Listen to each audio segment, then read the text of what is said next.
Hello दोस्तों, क्या हाल है। तारीख आज 29 जनवरी 2026, दिन गुरुवार, हिंदी तिथि एकादशी। और आइए बात करते हैं आज के मुख्य समाचार में देश भर की तमाम बड़ी खबरों पर नजर डालते हैं।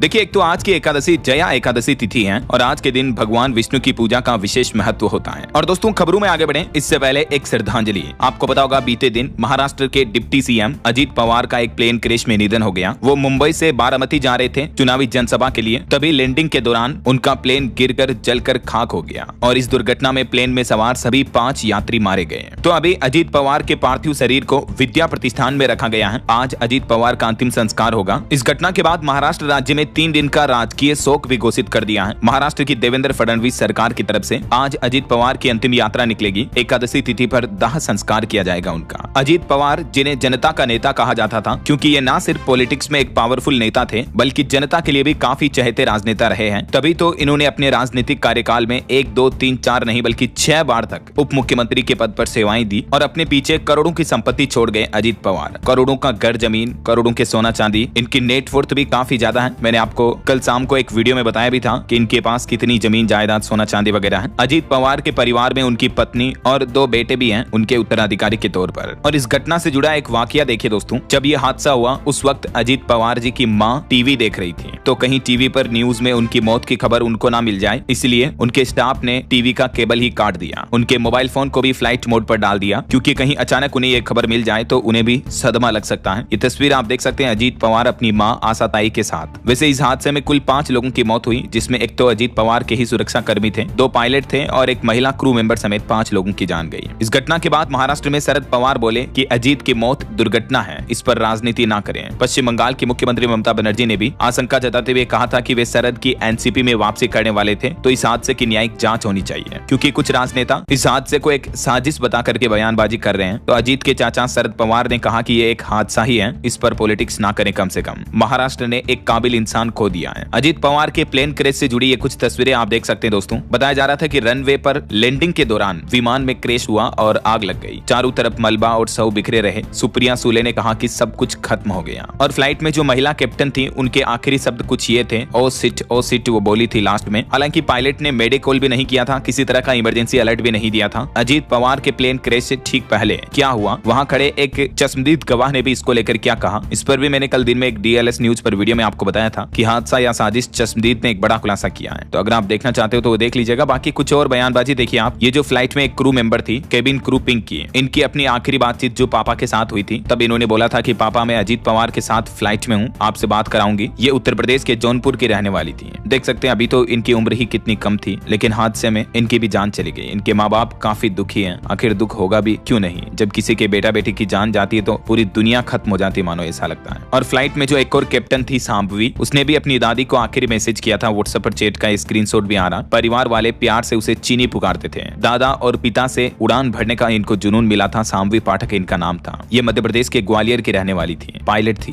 ये भी कितनी यंग है, लेकिन बदनसीबी देखिए, ये भी इस दुर्घटना में जान गंवा चुकी है। तो दोस्तों, इस हवाई हादसे में जान गंवाने वाले सभी मृतकों को ईश्वर उनकी आत्मा को शांति दे और उनके परिवार को इस मुश्किल घड़ी में हिम्मत दे, हौसला दे। हम सबकी तरफ से भावपूर्ण अश्रुपूरित श्रद्धांजलि। और चलिए आगे बढ़ते हैं अपन खबरों में। देखिए, पहली खबर, बजट से पहले आज पेश होगा देश का आर्थिक सर्वेक्षण 2026। इसमें चालू वित्त वर्ष के लेखा जोखा की कहानी आएगी सामने। बीते दिन संसद का बजट सत्र शुरू हो गया है। सुबह 11 बजे देश की राष्ट्रपति द्रौपदी मुर्मू ने दोनों सत्रों को संबोधित किया और बजट सत्र की शुरुआत की। और अब आज 29 जनवरी को आर्थिक सर्वेक्षण पेश किया जाएगा और फिर 1 फरवरी को बजट आएगा। तो एक दिन पहले हलवा सेरेमनी के साथ ही बजट मिशन शुरू हो चुका है। अब 1 फरवरी तक बजट बनाने वाले अधिकारी भी कैद में रहेंगे। उन्हें बाहर जाने की या किसी से संपर्क करने की इजाजत नहीं होगी। वहीं बजट 2026 से पहले अर्थव्यवस्था के मोर्चे पर भी एक अच्छी खबर आई है। अभी भारत की IIP ग्रोथ रेट 26 महीने के शिखर पर पहुंच चुकी है। IIP यानी भारत का जो औद्योगिक उत्पादन सूचकांक है, वो पिछले महीने दिसंबर 2025 में ही 7.8% बढ़कर 26 महीने के सबसे उच्चतम स्तर पर पहुंच चुका है, जो कि भारत की ऑल ओवर GDP इकोनॉमी के लिए एक गुड न्यूज, अच्छा संकेत है। वहीं आज के कुछ और बड़े इवेंट देखिए। राजधानी दिल्ली वासियों के लिए एक जरूरी अपडेट आ रहा। आज 29 जनवरी को 3 मेट्रो स्टेशन के गेट भी बंद रहेंगे और कुछ रूट पर ट्रैफिक डाइवर्जन भी देखने को मिल सकता है, क्योंकि आज दिल्ली में अब 26 जनवरी के बाद बीटिंग मार्चिंग रिट्रीट होगी। ये गणतंत्र दिवस के बाद होने वाला समारोह है, तो इस वजह से आज दिल्ली में कुछ रास्ते बंद रहेंगे। और दिल्ली मेट्रो को लेकर भी ये अपडेट जारी किया, डीएमआरसी ने इसको लेकर विशेष एडवाइजरी जारी की है। और अगली खबर देखिए, राजस्थान में आज हिंदू सम्मेलन की तैयारी बैठक होगी, साइकिल रैली का फैसला होगा। 29 जनवरी को रैली भी निकाली जाएगी राजस्थान के झुंझुनू समेत कुछ जिलों में। हिंदू सम्मेलन की तैयारियों को लेकर ये बैठकें चल रही है। और आज बिहार के मुख्यमंत्री नीतीश कुमार सरकार की कैबिनेट बैठक भी होने वाली है, इसमें भी कई बड़े फैसलों पर मुहर लग सकती है। तो क्या क्या फैसले लिए जाते हैं बिहार की नीतीश सरकार द्वारा, मैं आपको बता दूंगा दिन में अपडेट। वहीं छत्तीसगढ़ में युवाओं के लिए अच्छी खबर है, आज रोजगार का महाकुंभ लगने जा रहा। 29 जनवरी से 15,000 नौकरियों के लिए राज्य स्तरीय मेला लगेगा। पहली बार एडमिट कार्ड से एंट्री मिलेगी। छत्तीसगढ़ की राजधानी रायपुर में ये जॉब फेयर लगने जा रहा, 3 दिवसीय। और राज्य स्तरीय रोजगार मेले में 15,000 से भी ज्यादा रिक्त पदों के लिए युवाओं को सीधी भर्ती का मौका मिलेगा। अब तक इसमें 56,000 से ज्यादा युवाओं ने पंजीकरण करवा दिया। 3 दिन अलग अलग जिलावार इसका आयोजन होगा, जिसकी डेट और जिलों की लिस्ट भी आप देख सकते हैं कि किस किस तारीख को किन किन जिलों में ये रोजगार मेला लगने जा रहा है, ठीक है ना। टाइमिंग वगैरह भी देख लीजिएगा आप। और वहीं खबर है, एमएसएमई उद्यमिता जागरूकता कार्यक्रम भी आज 29 जनवरी को शुरू होगा। इंडिया बिल्ड एक्सपो 2026 का प्री लॉन्च भी होगा। भारत सरकार के एमएसएमई विकास कार्यालय और FORTI के साझा सहयोग से ये विशेष उद्यमिता कार्यक्रम की आज शुरुआत होने जा रही है। वहीं चंडीगढ़ में आज 29 जनवरी को मेयर चुनाव भी होंगे, लेकिन चुनाव वोटिंग मशीन से या बैलेट पेपर से नहीं होंगे, बल्कि हाथ उठाकर होगा मतदान। जी हाँ, पहली बार चंडीगढ़ में इस तरह का नया मेयर मिलने जा रहा। शो ऑफ हैंड से होगा चुनाव, मतलब समझ रहे हो, हाथ उठाकर वोटिंग की प्रक्रिया होगी। और इस पूरी वोटिंग प्रक्रिया की बिना कट वीडियोग्राफी होगी CCTV के माध्यम से, ताकि किसी तरह की कोई फर्जीवाड़ा भ्रष्टाचार ना हो। तो आज 29 जनवरी को चंडीगढ़ का नया मेयर मिल जाएगा और पहली बार इस तरह से हाथ उठाकर पार्षद चुनेंगे अपना प्रतिनिधि, यानी हाथों की गिनती होकर के हाथों की गिनती कर करके विजेता का फैसला लिया जाएगा ना। और वहीं दोस्तों, किसान भाई लोगों के लिए भी बड़ी अच्छी खुशखबरी है। देखिए, 1,17,000 से भी ज्यादा किसानों के लिए खुशखबरी। 29 जनवरी को भावांतर योजना के तहत 200 करोड़ रुपए ट्रांसफर किए जाएंगे। मध्य प्रदेश के लाखों किसानों को ये आज बड़ी सौगात मिलने जा रही है। मुख्यमंत्री मोहन यादव आज 29 जनवरी को किसानों के खातों में ये धनराशि ट्रांसफर करेंगे। सोयाबीन किसानों के लिए ये योजना शुरू की गई है, स्पेशली मध्य प्रदेश सरकार द्वारा। इस योजना में पहले भी लाखों किसानों को फायदा मिल चुका है। भावांतर योजना के तहत सीधे DBT के माध्यम से MP सरकार किसानों को MSP से कम कीमत मिलने पर भरपाई के तौर पर इस योजना के तहत पैसे देती है। और चलिए अगली बड़ी खबर देखिए दोस्तों, फरवरी में भारत आएंगे ब्राजील के राष्ट्रपति लूला। द्विपक्षीय रिश्तों को मजबूती मिलेगी। ब्राजील के प्रेसिडेंट की तरफ से यह पुष्टि की गई है कि वो फरवरी में भारत दौरा करेंगे। चलिए अगला अपडेट देखिए, हरियाणा में अब जैविक खेती को मिलेगा सरकारी सर्टिफिकेट। ऑर्गेनिक फसलों की जांच के लिए भी लैब स्थापित की जाएगी। हरियाणा के मुख्यमंत्री नायब सिंह सैनी सरकार की तरफ से किसानों को लेकर यह बड़ा ऐलान किया है। और वहीं खबर है, इस बार बजट सत्र के दौरान भी उठेगा मनरेगा और SIR का मुद्दा। विपक्ष ने विरोध की रणनीति भी तय कर ली है। बजट सत्र की शुरुआत हो चुकी है और अब विपक्ष सरकार के सामने इन मुद्दों को लेकर भी विरोध प्रदर्शन करेगा। वहीं खबर आ रही दोस्तों, इंडिया कनाडा के बीच भी FTA यानी फ्री ट्रेड एग्रीमेंट को लेकर अब अच्छे संकेत दिख रहे हैं। दोनों देश कड़वाहट भुलाकर फिर से करीब आएंगे। कनाडा ने कहा कि जल्द ही इस मुद्दे पर बातचीत शुरू करेंगे। आखिरकार भारत और यूरोपीय यूनियन के बीच व्यापारिक समझौता होने के बाद अब कनाडा सरकार ने भी भारत के साथ मुक्त व्यापार समझौता यानी FTA की इच्छा जताई है। 2023 में रुकी बातचीत के बाद अब ये नई शुरुआत होगी वापस। और भारत के लिए डिफेंस सेक्टर पर भी एक अच्छी रिपोर्ट आ रही है। देखिए, भारत अभी दुनिया की चौथी सबसे बड़ी सैन्य पावर बन चुका है। ऑपरेशन सिंदूर के बाद पाकिस्तान 14वें नंबर पर है। अभी रैंकिंग जारी हुई ग्लोबल फायर पावर की 2026 की रैंकिंग के मुताबिक डिफेंस पावर में भारत को 0.1346 का स्कोर मिला है, जबकि अमेरिका, रशिया और चाइना के स्कोर कार्ड भी आप देख सकते हैं। पाकिस्तान तो और कमजोर हुआ है। आर्थिक और सैन्य कारणों से पाकिस्तान की स्थिति कमजोर हुई है। अभी सैन्य शक्ति के मामले में दुनिया में अमेरिका नंबर 1 पर है। पाकिस्तान जो पहले 12वें स्थान पर था वो और भी 14वें स्थान पर फिसल चुका है और भारत जो है वो 4थे नंबर पर है। अमेरिका, रशिया और चाइना के बाद दुनिया का चौथा सबसे मोस्ट पावरफुल कंट्री बन चुका हमारा देश डिफेंस के सेक्टर में भी, जो कि भारत के लिए एक बड़ी गर्व की बात है। चलिए खबर आ रही दोस्तों, इलेक्ट्रॉनिक्स इंडस्ट्री के लिए भी गेम चेंजर साबित होगी। EU यानी यूरोपियन यूनियन के साथ जो अभी एक दिन पहले डील हुई, इससे भारत की इलेक्ट्रॉनिक इंडस्ट्री को भी बूस्टअप मिलेगा। 8 गुना व्यापार बढ़ेगा, 12 से सीधे $100 अरब तक पहुंच जाएगा भारत का इलेक्ट्रॉनिक्स निर्यात, क्योंकि इस यूरोपियन यूनियन के साथ हुई डील से भारत के इलेक्ट्रॉनिक एक्सपोर्ट में भी अच्छी खासी बढ़ोतरी देखने को मिलेगी।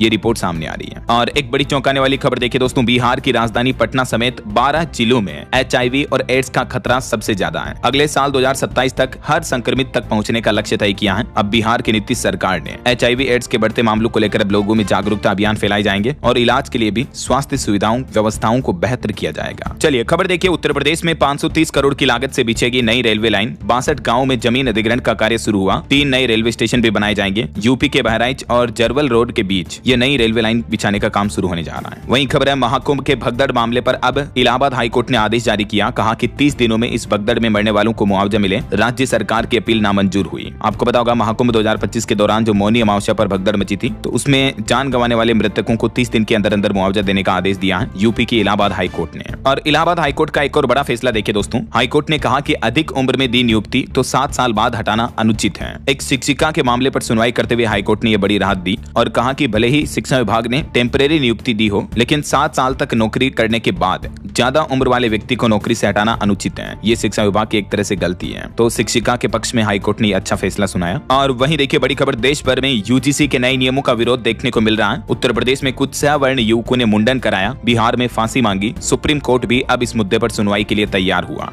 देश भर में जनरल कैटेगरी के स्टूडेंट्स और सवर्ण जाति के लोगों का यूजीसी यानी यूनिवर्सिटी ग्रांट्स कमीशन के नए नियमों को लेकर विरोध जारी है। ये तस्वीरें आप देख सकते हैं, देश भर से अलग अलग जगहों के विरोध प्रदर्शन किए। वैसे यूजीसी ने क्या क्या नियम लागू किए हैं, मैंने आपको कल इन नियमों की पूरी लिस्ट भी बताई थी कि इनका विरोध क्यों किया जा रहा। जब कल मैंने दोस्तों इस मुद्दे की खबरें और ये नियम बताए थे, तो मैं देख रहा था डीएलएस न्यूज के उस वीडियो के नीचे एक यूजर ने कमेंट किया, लाइफ ऑफ अबुंडेंस करके ये एक यूजर है। तो इन्होंने कमेंट में ये बातें लिखी कि यूजीसी बिल का विरोध सिर्फ सामान्य नियमों की वजह से नहीं हो रहा, बल्कि इसमें कुछ ऐसे नियम हैं, इन नियमों की वजह से इसका विरोध किया जा रहा। क्योंकि इस नियमों में आरोप की जांच कमेटी में भी सवर्ण को छोड़कर बाकी सबको शामिल किया, एससी एसटी व्यक्ति वगैरह को। तो इसलिए सवर्ण अब ये 3 मांगे कर रहे हैं कि उन पर भी कभी भी अत्याचार हो सकता है, उनको झूठे मुकदमों में फंसाया जा सकता है। तो इन नियमों में उनके लिए भी प्रोटेक्शन लागू किया जाए ऐसा। तो अब देश भर में कई पॉलिटिक्स राजनेताओं का भी इस बिल को लेकर विरोध देखने को मिल रहा है। देखिए आप, हरियाणा बीजेपी के अंदर भी यूजीसी एक्ट का विरोध देखा गया। झज्जर में नेता ने पार्टी छोड़ी, योगेश्वर और विजेंद्र भी नाराज हुए। यमुनानगर विधायक के घर के बाहर हनुमान चालीसा भी पड़ी। तो वहीं इधर उत्तर प्रदेश में ब्रिजभूषण भी बोले कि सवर्ण और दलितों के साथ मिलकर यूजीसी का विरोध करें। पीलीभीत में युवकों ने मुंडन कराया,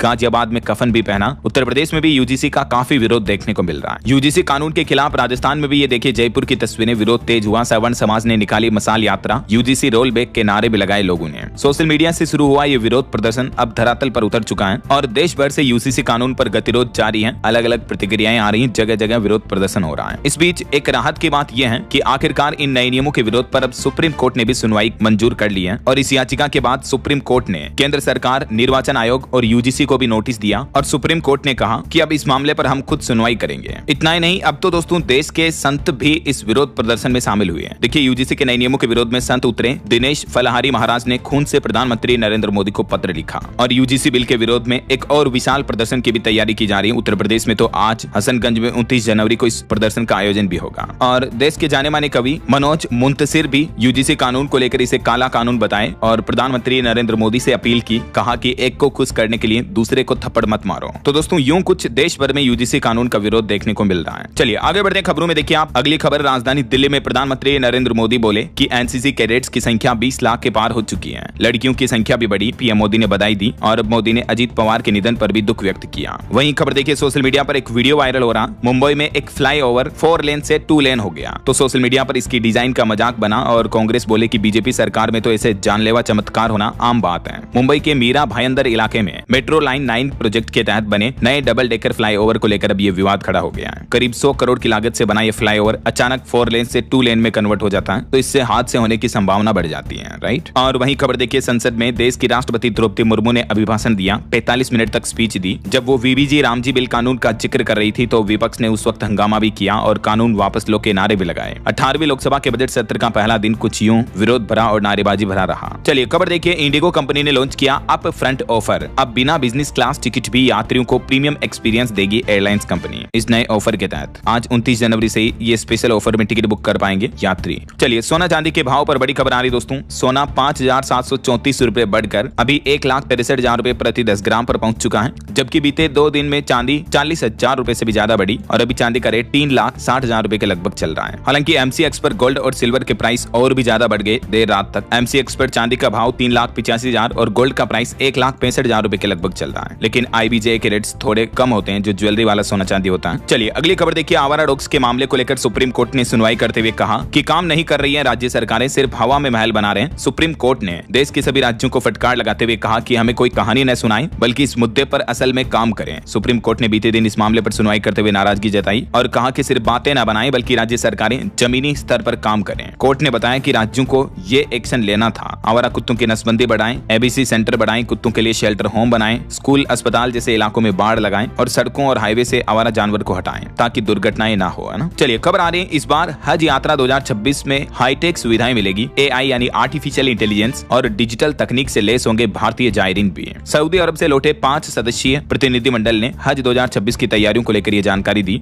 और यूपी सरकार सरकार ने भी बताया कि इस बार तकरीबन 1.25 लाख भारतीय हज यात्रा पर जाएंगे और ये यात्रा पूरी तरह से डिजिटल और टेक्नोलॉजी से लेस होगी ताकि यात्रियों को इस बार कोई दिक्कत ना हो। इमरजेंसी बटन वाले विशेष हैंड बैंड मिलेंगे। प्रत्येक 150 हज यात्रियों पर एक इंस्पेक्टर भी होगा। तो इस बार सरकार भी ये खास सुविधाएं देगी हज यात्रियों को, है ना। चलिए खबर देखिए, अविमुक्तेश्वरानंद शंकराचार्य के विवाद को लेकर खबर आ रही है कि अब आखिरकार वो माघ मेला छोड़कर चले गए। उन्होंने कहा कि बिना स्नान दुखी मन से लौट रहा हूँ। वो स्नान भी नहीं किए माघ मेले में और अब यहाँ से लौट गए। वो बोले कि जिन्होंने मेरा अपमान किया उन्हें औकात दिखानी होगी। पिछले 11 दिनों से प्रयागराज माघ मेले में धरने पर बैठे हुए थे शंकराचार्य। तो अभी बीते दिन उन्होंने मेला छोड़ दिया है। अभी वो काशी के लिए रवाना हो चुके हैं और इससे पहले उन्होंने प्रेस कॉन्फ्रेंस में कहा कि मन व्यथित है, हम बिना स्नान किए ही विदा ले रहे हैं। और देखिए शंकराचार्य निश्चलानंद भी बोले कि अविमुक्तेश्वरानंद तामझाम के कारण रोके गए। दुर्ग में कहा कि स्नान करने से नहीं रोके गए, मामले को गलत तरीके से पेश किया गया है। गोवर्धन मठ और पुरी के पीठाधीश्वर शंकराचार्य स्वामी निश्चलानंद सरस्वती का भी उत्तर प्रदेश में शंकराचार्य स्वामी अविमुक्तेश्वरानंद से जुड़े विवाद पर यह बयान सामने आया है। उन्होंने कहा कि इस पूरे मामले को गलत तरीके से पेश किया जा रहा है। वहीं खबर है कि शंकराचार्य के माघ मेला छोड़ते ही उनके शिष्यों ने भी शिविर खाली कर दिया, काशी के लिए रवाना हो गए अभी सभी। और इस मामले से ही जुड़ा एक वाकया कल देखने को मिला। मैंने आपको बताया कि योगी के सपोर्ट में अयोध्या के जीएसटी डिप्टी कमिश्नर ने भी इस्तीफा दे दिया। चलिए अगली खबर देखिए, अगले महीने 12 फरवरी को देशव्यापी बिजली हड़ताल होगी। विद्युत संशोधन बिल 2025 के विरोध में AIPEF की तरफ से यह बड़ी घोषणा की गई है। All India power engineers federation का कहना है कि केंद्र सरकार जो नया बिजली बिल अमेंडमेंट बिल लेकर आई, इसको लेकर देशव्यापी हड़ताल की जाएगी। देश भर से बिजली कर्मचारी इस हड़ताल में शामिल होंगे तो देश भर में बिजली आपूर्ति प्रभावित हो सकती है। ऐसा ये बिल क्या है और क्यों इसका विरोध किया जा रहा है, कल मैंने आपको डिटेल जानकारी बताई थी इस बाबत। चलिए दोस्तों फिलहाल देखिए अगली बड़ी खबर, मध्य प्रदेश के इंदौर में दूषित पानी के मामले में अब 30वीं मौत भी हो चुकी है, जबकि अभी भी 3 और मरीज ICU में भर्ती हैं। एक तो और वेंटिलेटर पर हैं, यानी मरने वालों की संख्या और भी बढ़ सकती है। अभी फिलहाल मध्य प्रदेश हाईकोर्ट ने इस मामले की जांच के लिए एक जांच आयोग बनाने का भी आदेश दिया है। पहले 28 मौतें थी, कल 29वीं मौत हुई थी और अब तो 30वीं मौत भी हो चुकी है। दिनों दिन मरने वालों का आंकड़ा भी बढ़ता जा रहा है। तो अब इंदौर के दूषित पेयजल मामले की होगी न्यायिक जांच, आयोग का गठन हो चुका है। इस मुद्दे पर हाईकोर्ट ने मौत संबंधित ऑडिट रिपोर्ट पर भी सवाल पैदा किए हैं, क्योंकि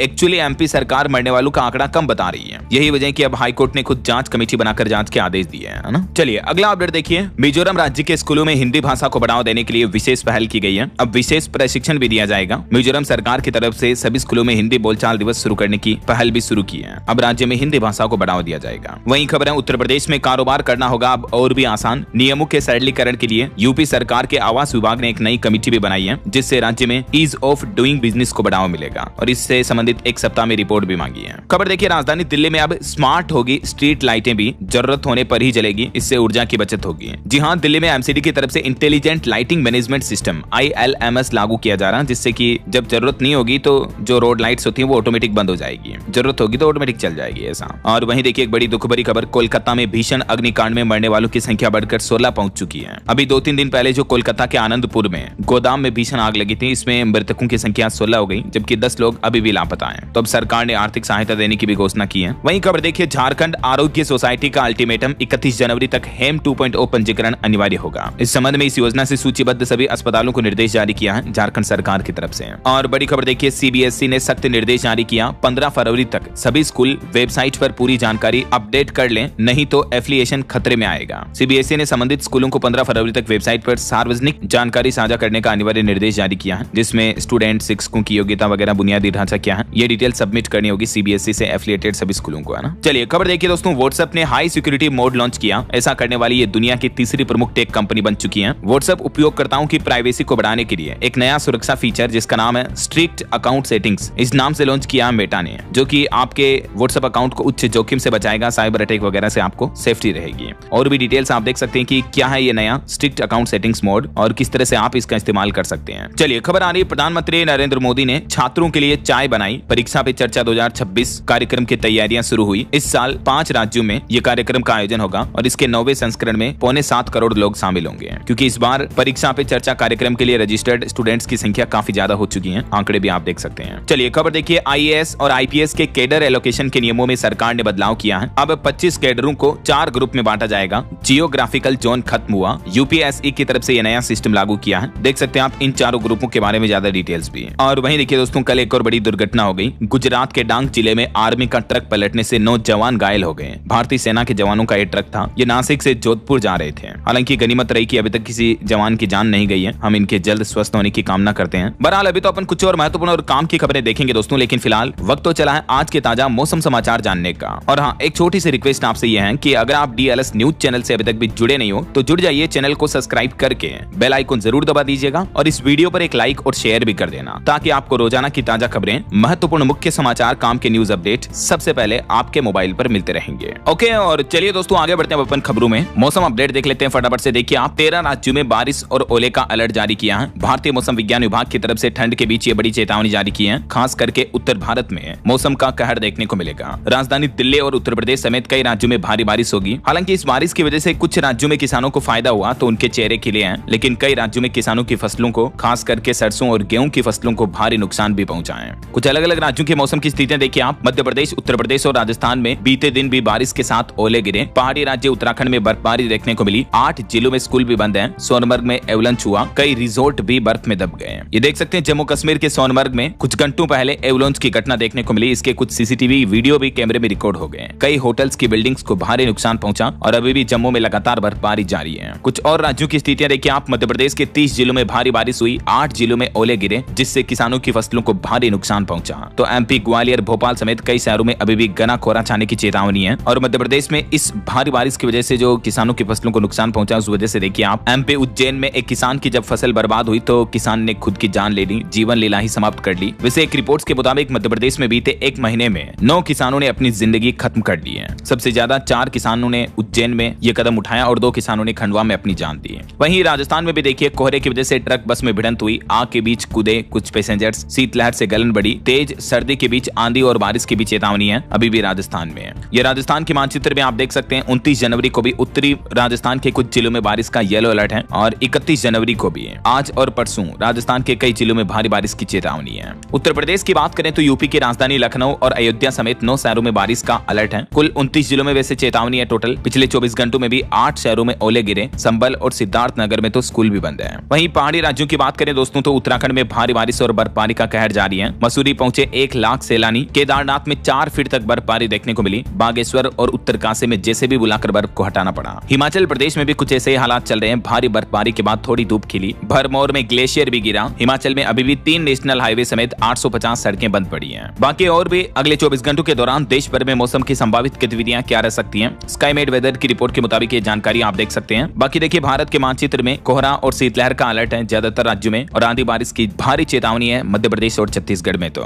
राजस्थान में भी मावट से कड़ाके की ठंड और बढ़ेगी। 31 जनवरी और 1 फरवरी को बारिश का भी अलर्ट है। ओके, और चलिए मौसम अपडेट के बाद आगे बढ़ते हैं खबरों में। कुछ मार्केट अपडेट्स पर नजर डाल लेते हैं फटाफट से। देखिए दोस्तों, बीते दिन भारतीय शेयर बाजार में तेजी देखने को मिली। सेंसेक्स 487 अंक चढ़कर 82,344 पर बंद हुआ, जबकि निफ्टी में भी 167 अंक की तेजी रही। वहीं ऑटो इंडस्ट्री से खबर आ रही है। मारुति सुजुकी का अक्टूबर दिसंबर तिमाही में मुनाफा 4% बढ़ा और टीवीएस कंपनी का तीसरी तिमाही में मुनाफा 49% बढ़कर 841 करोड़ रुपए हुआ। वहीं अमेजॉन कंपनी ने 16,000 और कर्मचारियों को नौकरी से निकालने का प्लान किया है। कुल 30,000 ऑफिस वर्कर्स की छंटनी करेगी। 2023 के बाद अब तक ये सबसे बड़ा ले ऑफ देखने को मिलेगा अमेजॉन में, क्योंकि आजकल एआई वगैरह बढ़ रहा है तो बड़ी बड़ी टेक कंपनियां अपने कर्मचारियों को बाहर निकाल रही कंपनी से। तभी तो मैंने आपको डीएलएस न्यूज चैनल पर बताया था दोस्तों हाल ही में कि डीएलएस न्यूज की तरफ से एक नया एआई प्रोग्राम लॉन्च किया गया इस साल 2026 में। अगर आप भी एआई को लर्न करना चाहते हो तो अच्छा मौका है आपके पास। ढेर सारी चीजें आप सीख सकते हैं एआई से जुड़ी है। तो इसके लिए मैंने डीएलएस न्यूज चैनल पर एक अलग से कोर्स भी बनाया है, तो आप चाहे तो इस कोर्स को लॉन्च कर सकते हैं। वीडियो के डिस्क्रिप्शन और पिन कमेंट में आपको लिंक मिल जाएगा। चलिए अगला अपडेट देखिए। खबर आ रही दोस्तों, अगले सप्ताह अमेरिका के दौरे पर जाएंगे भारत के विदेश मंत्री डॉक्टर एस जयशंकर भी। यह यात्रा भारत और अमेरिका के बीच रिश्तों को मजबूत करने के हिसाब से काफी अहम मानी जा रही है, क्योंकि इस दौरे के दौरान विदेश मंत्री अमेरिका के कई बड़े अधिकारियों और वरिष्ठ नेताओं से मुलाकात भी करेंगे। कुछ और इंटरनेशनल न्यूज अपडेट देखिए दोस्तों।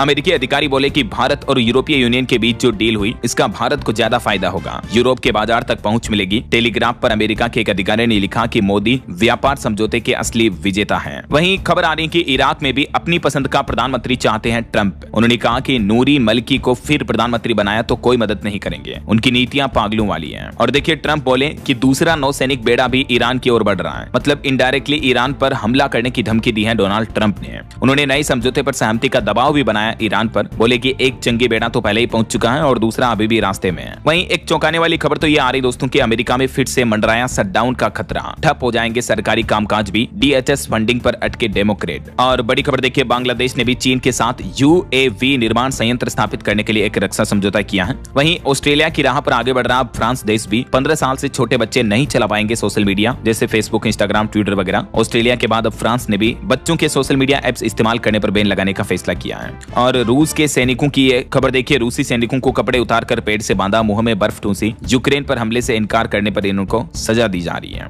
यूक्रेन के खिलाफ युद्ध लड़ने से जो सैनिक मना कर रहे हैं उनको रूस इस तरह की सजा दे रहा है। देखिए जरा। वही खबर है पाकिस्तान से, देखिए जेल में अंधे हो सकते हैं पूर्व प्रधानमंत्री इमरान खान। PTI बोले कि पूर्व PM को तुरंत इलाज की जरूरत है, अगर देर हुई तो वो रोशनी खो देंगे। वहीं इजराइल के प्रधानमंत्री बेंजामिन नेतन्याहू बोले कि गाजा में अमेरिका के कारण हमारे सैनिक मरे। जो बाइडेन पर हथियारों की सप्लाई रोकने का भी आरोप लगाया और कहा कि अब अपनी हथियार इंडस्ट्री बनाएंगे हम। वहीं खबर है भारत और अमेरिका के बीच भी व्यापार वार्ता सौहार्दपूर्ण माहौल में जारी है। चिली से डील पर भी अधिकारियों का यह बयान सामने आना है ना। तो दोस्तों ये कुछ अंतरराष्ट्रीय माहौल चल रहा है और चलिए आगे बढ़ते हैं अपन खबरों में। देखिए बॉलीवुड से खबर है, the Kerala story 2 goes beyond का मोशन पोस्टर जारी किया। मेकर्स का दावा है कि ये मुद्दा पहले से ज्यादा गंभीर होगा। 27 फरवरी को थिएटर में रिलीज होगी ये फिल्म। वहीं साउथ की मूवी पर भी खबर आ रही है। विजय थालापति की फिल्म जननायकन को बड़ा झटका लगा। मद्रास हाईकोर्ट ने सिंगल जज के आदेश को रद्द किया। वैसे एक्टर की आखिरी फिल्म है। चलिए अगला अपडेट देखिए, उत्तर प्रदेश में जिला पंचायत अध्यक्ष अब नहीं रोक पाएंगे कर्मचारियों का वेतन, शासन ने जारी किया सख्त निर्देश। और वहीं खबर है, बिहार के इस जिले में बिना नक्शे वाले भवनों पर होगी सख्त कार्रवाई। 2 फरवरी से लगेगा विशेष शिविर। भागलपुर में प्रशासन ने यह निर्देश जारी किया है। और वैसे बिहार में बड़ा प्रशासनिक फेरबदल भी देखने को मिला। 51 अधिकारियों का तबादला किया। कई जिलों के ADM और SDO के तबादले किए गए।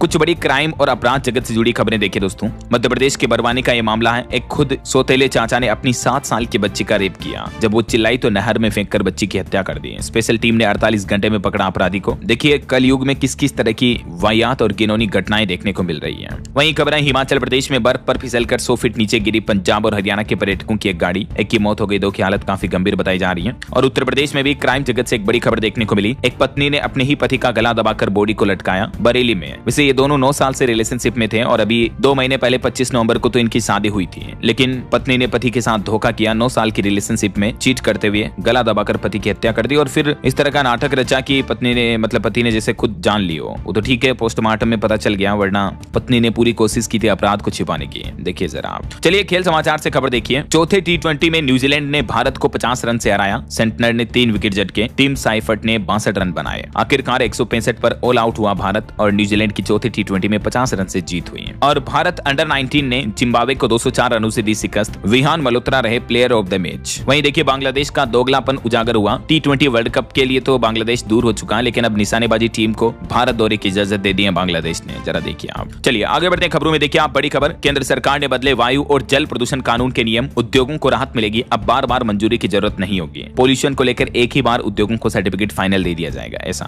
वैसे एयर पोल्यूशन पर एक चौंकाने वाली रिपोर्ट आ रही दोस्तों कि प्रदूषण को खांसी या सीने में जकड़न की वजह मानना भारी पड़ सकता है। प्रदूषण की वजह से कैंसर के भी मामले देखने को मिल रहे हैं। भारतीय शहरों में खास करके दिल्ली, नोएडा, इन शहरों में प्रदूषण की वजह से कैंसर के मरीज भी बढ़ रहे हैं ना। वहीं देखिए बड़ी खबर, दक्षिण एशिया में एविएशन सेक्टर की लंबी उड़ान 2044 तक चाहिए 3300 नए विमान। और ऑटो इंडस्ट्री से एक और बड़ी खबर आ रही है। भारत में BYD सील EV की सभी कारों को वापस मंगवाया कंपनी ने, कुछ संभावित खामियों की वजह से। उत्तराखंड सरकार का प्लान है, एक हाथ से भूमि ली जाएगी और दूसरे हाथ से मिलेगा मुआवजा। समझौते के आधार पर प्रक्रिया को मंजूरी मिली। वहीं देखिए उत्तर प्रदेश में 69,000 शिक्षक भर्ती मामले में अभ्यर्थी 2 फरवरी से लखनऊ में देंगे धरना। विधानसभा का घेराव करेंगे और इस बार तो धरने में उनके साथ परिजन भी शामिल होंगे। और टेक जगत से बड़ी खबर आ रही है दोस्तों, फोन में बोलकर एडिट कर पाएंगे तस्वीरें। गूगल ने लॉन्च किया कमाल का फोटो एडिटिंग फीचर AI के साथ में। वहीं देखिए भारत में लॉन्च हुआ एप्पल का नया 2nd जनरेशन एयरटैग भी। इसकी प्राइसेस वगैरह कितनी है देख सकते हैं आप डिटेल्स। और देखिए CIC का एक अहम फैसला, पत्नी को भरण पोषण में पति की आय की सामान्य जानकारी का हक है। गोपनीयता नहीं रोकेगी सूचना। केंद्रीय सूचना आयोग की तरफ से एक महत्वपूर्ण फैसला सुनाया गया पति पत्नी के मामले पर। वहीं खबर है, अरुणाचल प्रदेश में रहने वाले मोरान समाज को असम में भी नौकरी पाने का मौका होगा। असम के मुख्यमंत्री हिमंत बिश्व शर्मा की कैबिनेट बैठक में यह बड़ा फैसला लिया गया। देख सकते हैं आप डिटेल्स भी। वहीं देखिए महाराष्ट्र में किसानों के लॉन्ग मार्च पर अब राज्य सरकार गंभीर हुई। फडणवीस सरकार ने आश्वासन दिया, कहा कि सभी मांगों पर ठोस कार्रवाई तय की जाएगी।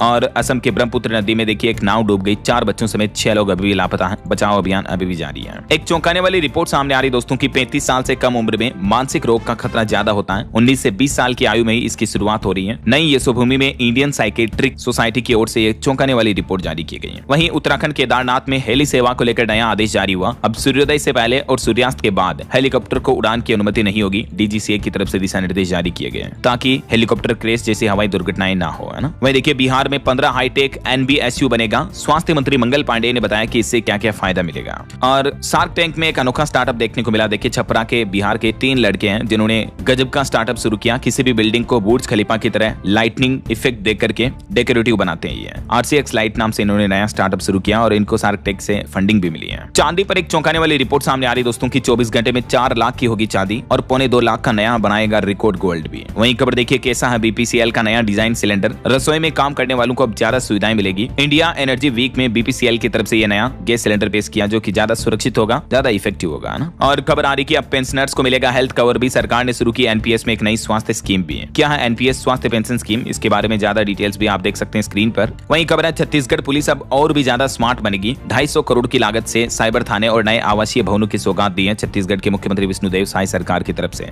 और खबर है दोस्तों अब जापान में भी चलेगा UPI, ट्रायल शुरू हुआ। भारतीय सैलानियों के लिए बड़ी राहत की खबर है। जो खास करके भारतीय नागरिक विदेश में घूमने जाते हैं तो उनको UPI पेमेंट की फैसिलिटी मिल पाएगी, है ना। वहीं देखिए सरकार ने साई के लोगों का अनाधिकृत इस्तेमाल बंद करने का निर्देश दिया। सभी मान्यता प्राप्त ऑर्गेनाइजेशंस को यह ऑर्डर जारी किया। और खबर है केरल ने बेसिलस स्टिलिस को आधिकारिक रूप से अपना राज्य सूक्ष्म जीव घोषित किया, केरल राज्य की तरफ से। और चलिए कुछ और स्टेट न्यूज अपडेट देख लेते हैं फटाफट से। देखिए दोस्तों बीते दिन राजस्थान के भीलवाड़ा में सराफा कारोबारियों ने व्यापार बंद रखा, विरोध प्रदर्शन किया क्योंकि कुछ इस तरह के ग्राहक आ रहे हैं कि अभी सोना चांदी के भाव बढ़ रहे हैं। जिन ग्राहकों ने पहले से अपने गहने ज्वेलरी बेच दी थी तो अब वो वापस मांग रहे हैं सराफा कारोबारियों से। तो इसी के चलते इस तरह का नया विवाद शुरू हुआ है। और राजस्थान भीलवाड़ा के एक बच्चे का Guinness book of world record देखिए आप, 5 साल के सानिध्य ने एशिया बुक ऑफ रिकॉर्ड में अपना नाम बनाया। मिनटों में 163 देशों के उल्टे झंडे पहचान लिए इसने। भीलवाड़ा का ये बच्चा है, सानिध्य माहेश्वरी नाम है और मात्र 5 साल की उम्र में बच्चे के टैलेंट को वाकई में तारीफ के काबिल मानना चाहिए। वहीं खबर देखिए राजस्थान में पंचायती राज चुनाव का ऐलान जल्दी होगा और राजस्थान में UGC के भी नए नियमों का विरोध देखने को मिला। कई जगहों पर कार्यकर्ता आपस में भिड़े। वहीं खबर है दोस्तों राजस्थान में जल्दी शराब, बियर, दारू वगैरह महंगी हो सकती है और 2 घंटे शराब की दुकानें खुलने का समय भी बढ़ सकता है। राजस्थान सरकार शराब की नई आबकारी नीति लागू करने का प्लान कर रही है अप्रैल से ही। और देखिए मध्य प्रदेश उज्जैन में 100 एकड़ में बनेगा फूलों का मेगा क्लस्टर। वहीं छत्तीसगढ़ में सीनियर सिटीजन भी अब घर से eKYC कर पाएंगे, राशन कार्ड की सुविधाओं का लाभ मिल पाएगा। उत्तर प्रदेश में 10 लाख टीचर्स को केसलेस इलाज मिलेगा और शिक्षा मित्र और अनुदेशकों को भी यह फायदा मिलेगा। मुख्यमंत्री योगी आदित्यनाथ की कैबिनेट बैठक हुई जिसमें टोटल 29 प्रस्तावों पर मुहर लगी और भी किन किन प्रस्तावों पर सहमति बनी जिनकी कुछ डिटेल्स भी आप देख सकते हैं स्क्रीन पर। ये पॉइंट्स थोड़ा सा वीडियो को पॉज करके देख लीजिएगा। यूपी कैबिनेट बैठक में इनको मंजूरी मिली है। वहीं देखिए उत्तर प्रदेश का ये एक मामला, योगी जी बिजली का बिल माफ करें, ये लिखकर एक बुजुर्ग ने भी खुद की जीवन लीला समाप्त कर ली। बोले कि बच्चों को बिजली बिल के लिए परेशान ना किया जाए। वैसे एक उत्तर प्रदेश में चौंकाने वाली रिपोर्ट आ रही कि अगले महीने फरवरी में 10% बढ़कर आएगा आपका बिजली बिल, क्योंकि बिजली कंपनियों ने नवंबर में लगभग 5 रुपए की बजाय 6.25 रुपए की दर से बिजली खरीदी थी। तो उसका नुकसान ग्राहकों से भरपाई करेगी, जाहिर सी बात है बिजली कंपनियां तो। और देखिए UGC बिल के खिलाफ उत्तर प्रदेश में भी दंडी स्वामियों ने कैंडल मार्च निकाला। वहीं यूपी अयोध्या में रामलला के भक्तों को अगले महीने से लिफ्ट की सुविधा भी मिलेगी। और खबर है हरियाणा में स्वास्थ्य सेवाओं का डिजिटलीकरण किया जाएगा। डॉक्टरों के लिए पोर्टल शुरू हुआ, मुख्यमंत्री नायब सिंह सैनी इसका आज शुभारंभ भी करेंगे। और देखिए दोस्तों हरियाणा के कुरुक्षेत्र में एक महिला से साइबर ठगी की गई, बैंक अकाउंट से 90,000 रुपए कटे, नेटफ्लिक्स सब्सक्रिप्शन एक्टिवेट कर रही थी ये तभी। चलिए कुछ एजुकेशनल अपडेट्स देख लेते हैं फटाफट से। देखिए CUET UG एग्जाम के लिए 2 फरवरी से खुलेगी सुधार विंडो और बिहार में 2 फरवरी से शुरू होगी इंटरमीडिएट की परीक्षाएं भी। वैसे बिहार में सरकारी नौकरी भी निकली है 493 पदों पर। इसके अलावा भी इंडियन आर्मी में लेफ्टिनेंट की वैकेंसी भी है। कुछ और सरकारी नौकरियों की डिटेल्स आप देख सकते हैं स्क्रीन पर। वहीं हरियाणा में परीक्षा में ड्यूटी देने वाले शिक्षकों के मानदेय में भी होगी बढ़ोतरी, स्कूल शिक्षा बोर्ड की तरफ से फैसला लिया गया है। ओके, और अंत में आज के राशिफल पर नजर डाल लेते हैं। देखिए तुला राशि वालों के कारोबार में तरक्की के योग है, तो वहीं धनु राशि वालों को प्रॉपर्टी के काम में भी फायदा मिल सकता है। और भी कुछ अलग अलग राशियों का राशिफल आप देख सकते हैं स्क्रीन पर। और हाँ दोस्तों, आप मुझे कमेंट करके बताइए कि भारत में गन्ना उत्पादन सबसे ज्यादा किस राज्य में होता है, कमेंट में बताइए। सही जवाब देने वाले लोगों को रैंडमली सेलेक्ट होने पर DLS न्यूज टीम की तरफ से शानदार सरप्राइज गिफ्ट जीतने का मौका मिलेगा। और इसी के साथ ही अगर आपको वीडियो अच्छा लगा तो इसे लाइक करना, शेयर भी करना, DLS न्यूज चैनल को सब्सक्राइब करके बेल आइकन जरूर दबा देना, रोजाना ऐसी इन्फॉर्मेटिव जानकारियां, महत्वपूर्ण समाचार देखते रहने के लिए। ओके, ख्याल रखिएगा अपने आप का, अपने परिवार का। मिलेंगे अगले नेक्स्ट अपडेट में, तब तक के लिए जय हिंद, जय भारत, वंदे मातरम।